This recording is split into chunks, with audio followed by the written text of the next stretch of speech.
Hello everybody and welcome back to another Farming Simulator 25 video. So we have another presentation to take a look at from FarmCon. This is all about the Giants engine, which includes ground deformation, which for a while we've been wondering, what is it? What exactly is it? Is it dynamic ground? Well, let's find out. So yeah, basically a quick overview of what this is going to be covering. You can see the list of different things there. No point reading them out because we're going to see each individual thing in detail straight away. So first of all, we have improved fog, non-uniform density, dynamic accumulation in valleys and water, and I guess other low-lying areas, low-lying fields, and also changing with weather and time of day. This is actually something which I was thinking of when I first saw the screenshots of the fog.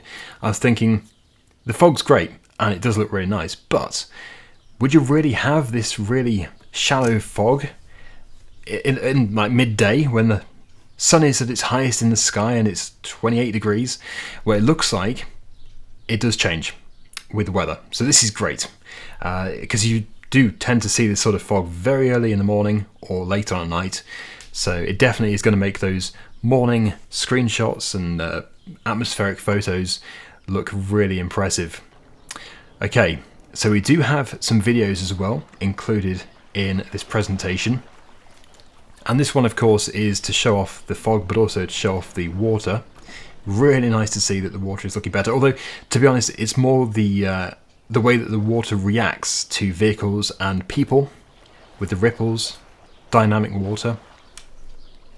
Yeah, really getting a lot of accumulating fog down in that river valley. These videos are on the US map, by the way.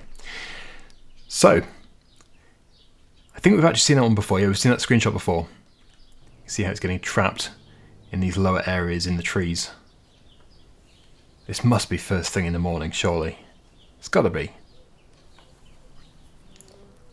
Yeah, that looks good. Also, we'll come on to this in more detail in a minute, but the clouds are also casting a shadow on the ground. Yeah, that's a good one to show how it's not quite as thick here in the more open, higher areas. Nice. Okay, so volumetric lighting with sun shadows. God rays, as you can see. So with the fog in the trees and the sun shining through, that does look rather beautiful. Yeah, especially when you pan across, it looks very good. That good to see. So definitely some really nice environmental improvements.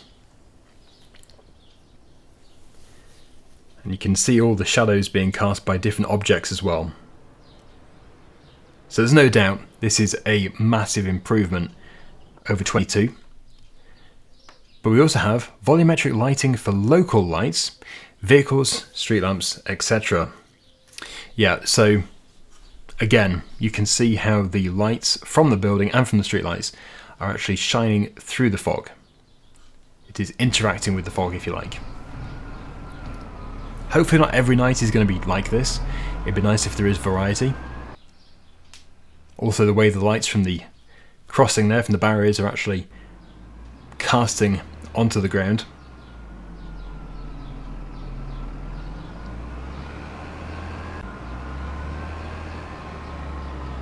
Yeah, I can just see the model number 9S. I always thought it was the 9S, but it is definitely, that confirms it. The Massey Ferguson 9S. New for FS25. Okay, so we also have the cloud shadows, as mentioned before, fully dynamic, based on actual clouds. And when that is coupled up with the wind effects on the crops, it does look very natural. Yeah, it's especially noticeable on the cultivated fields. A nice stream there. Yeah, so the maps are definitely looking more alive, well, from what we've seen them. I think we've mostly only seen the US map. So we also have soft shadows. You can see there with the object, it's very sharp closer to it, but then as it gets further away, it's much softer. So that's just giving it a more natural feel in the world. And yeah, same with the trees actually. If you look at the bottom two screenshots there, you can see how very sharp, and when the sky is overcast, it's much duller, much more blurred, I guess you could say. Oh, Giants call it blurred as well. The further away from the blocker, the blurrier. With overcast sky, shadows become softer. Okay, green space shadows. Fix regular shadow artifacts. Add shadows to non-shadow casting objects. Yeah, this is very noticeable. If you do before and after, you can see those shadows being added to various objects. Okay, so shadows for vehicles. Merged shadow lights. You can see the one tractor is shining its headlights at the other tractor, at the Zerion, and the track there is actually casting a shadow. You can see the directions that the lights go off in. Now this is where it starts to get very interesting. So we have the weather effects. Additional mud on tyres. Unlike dirt, reduced when driving. So it looks like we do have 4 stages for the tyres. In 22 and previous versions, we have the top 2. We have a clean tyre and we have a dirty tyre. But now we actually have these 2 extra ones where mud is building up and sticking to the wheels. Like the bottom right, you can see is really caked up with mud. But it looks like when you do drive on the road, these will partially clean, and it looks like we'll be left with the top right one. And then obviously if you go and pressure wash the tractor, you'll get the top left one. So yes, that is definitely going to be a nice addition. It's a way of adding mud, I suppose, to the game. This also is very nice. Rain effects on vehicles, water droplets on machines, and the tyre colour darkens when wet. And you can actually see those tyres do look wet. They've got that shine to them. And you can, if you look very carefully, you can see the water droplets, even on the window. But we don't know yet how the windscreen wipers are going to work. Will the windscreen wipers actually clear rain from the windscreen? That is still a question mark, but that does look nice, those effects. So we have improved rain visuals, rain splashes, and a wet look, so darker colour, more reflective, and you can see, especially if you look further down the road, you can see that sort of reflective look on the road surface. It is also splashing, and well, a very different rain visual, definitely. Much more prominent, rather than just a few drops in the air like you get in the previous versions. So for the first time, objects actually look wet, because when it rains in 22, you see the raindrops. Nothing looks wet though, everything still looks bone dry. So this is definitely another improvement. There is also the interactive water simulation. I have shown this in a video already, but you can see how the water is reacting to the tractor. From what I mentioned before, definitely reacting very well to the front of the tractor, creating that bow wave. Nothing really behind though. There's no wake. So there'd be like froth and more dirt being brought up. So very, very nice. Back of the tractor probably should have more of a wake to it. And there's that really wet look to the tyres, looking nice. But overall, another improvement. Okay, so physically based calibration. So as you can see, they're using this gadget to get the exact colour for the decal for the Bergman spreader. It's a TSW 4190S spreader. So yeah, they're getting that exact colour, so it's perfect, a perfect match for in the game. I like that. They're not just guessing the colours, they're actually getting a perfect match. And then we get onto the paints. Now this also is quite interesting because it seems that we do have a new feature, which is the clear coat, like lacquer, on the tractors and the machines. But because of this, there's also the way the scratching is different. So there's a very deep paint scratch, which can go all the way through the clear coat, base coat, and primer, looks like to the bare metal almost. There's also just a normal paint scratch, which takes you back to the primer. So it removes the base coat and the lacquer. There's a clear coat scratch, which I guess will give it sort of a dull look. And then there's the layers which can be added to it, the dirt, so the tractors get dirty, and snow. So when it snows, it looks like the snow will stick to the tractors. It's very interesting to see that. And this is a before and after with the clear coat. I want to call it lacquer. I'm desperate to call it lacquer. But yeah, this is sort of what it looks like in 22, the paintwork, and that is with the clear coat on. So if I do before and after, I think that really does bring it to life. Like when it's like that, it looks more like a toy, and you can tell it looks more like, well, it just doesn't look real. It doesn't look as real. That brings it to life more, because it's getting all the reflections from the surrounding trees. So yeah, that's good. I like that. That's really nice. So there's also higher terrain resolution. I must warn you, I'm not a modder, so some of this stuff gets a little technical for me, but I'm going to go through it anyway. So also displacement mapping, 12.5 centimeters. There we go. I'm just going to show these, but this is what we really are waiting for. So dynamic ground is something which has been super highly requested. Giants did say that this version of the game is going to feature ground deformation, and we've been thinking, well, what is that?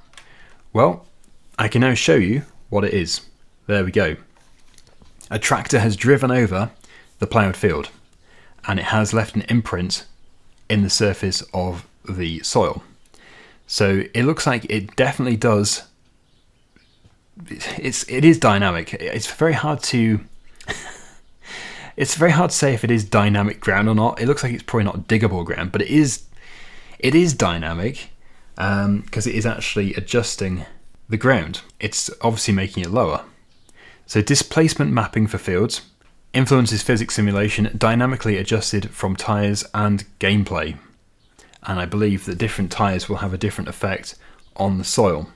So whether or not this is only visible on a ploughed field, again, is yet to be discovered. But we do have this now, and this is definitely an improvement.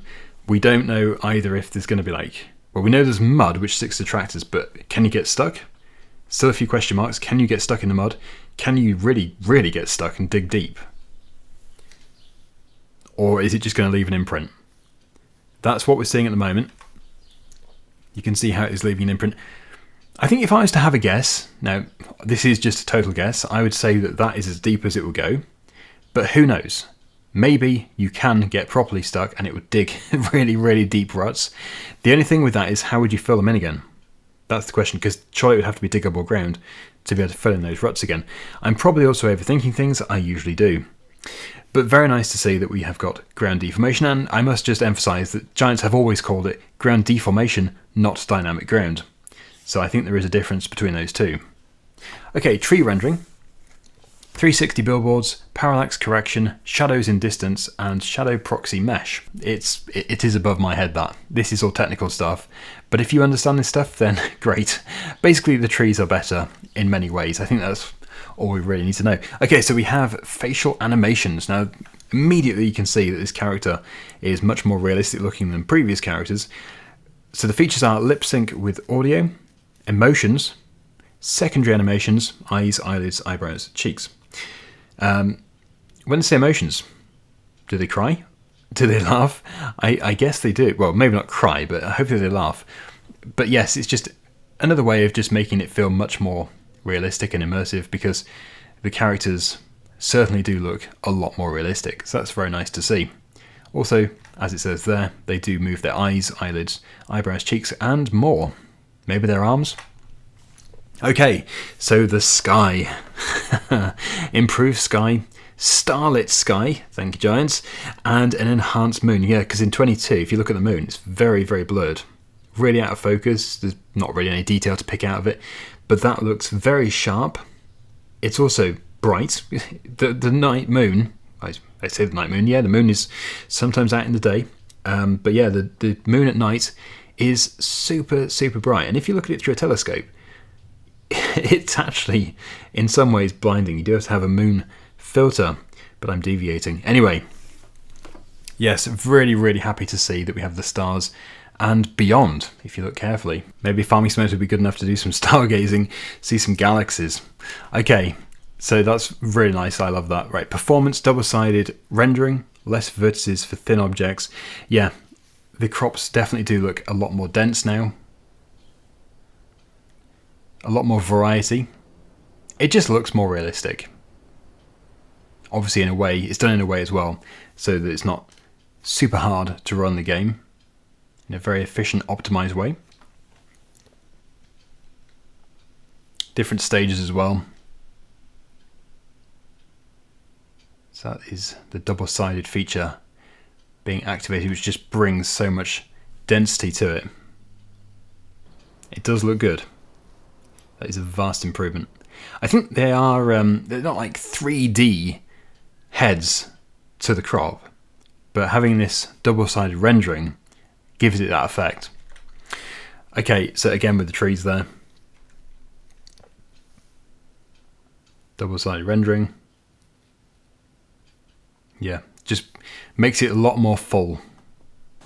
Also, just all the trees in general, there seems to be a lot more variety instead of repeating the same model over and over again. Right, so geometry size compression. Automatic internal compression reduces vertex data. Example data size, Giants Engine version 10 reduces geometry size from 8 megabytes to 4.5 megabytes. Reduces slot count. Okay, so again, this is for those who are very technically minded. Virtual texturing for terrain, cheaper terrain rendering, especially displacement and parallax mapping. And yes, projected decals, no geometry for streets. Okay, and finally, yeah, blending with terrain removes transition between terrain and objects. So everything just sort of knits together in a much more realistic way and makes it all seem a lot more believable, much more realistic looking environment. And I believe we do have a bonus slide. We do indeed. Improved ambient occlusion, screen space reflections, IES light profile, vehicle physics improvements.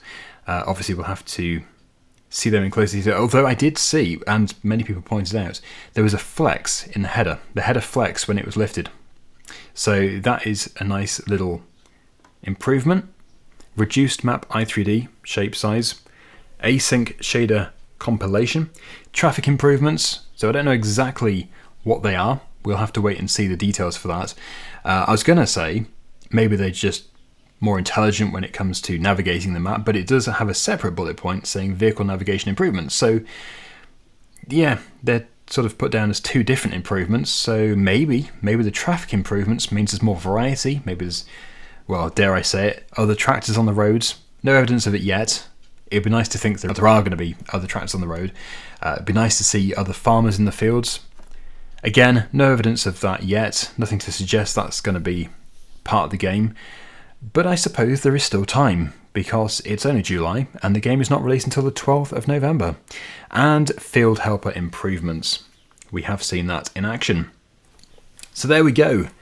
Another wonderful slideshow showing some very interesting things. So hopefully you have enjoyed this. Thank you once again to Giants for sharing this with us and allowing us to see things ahead of the release of the game.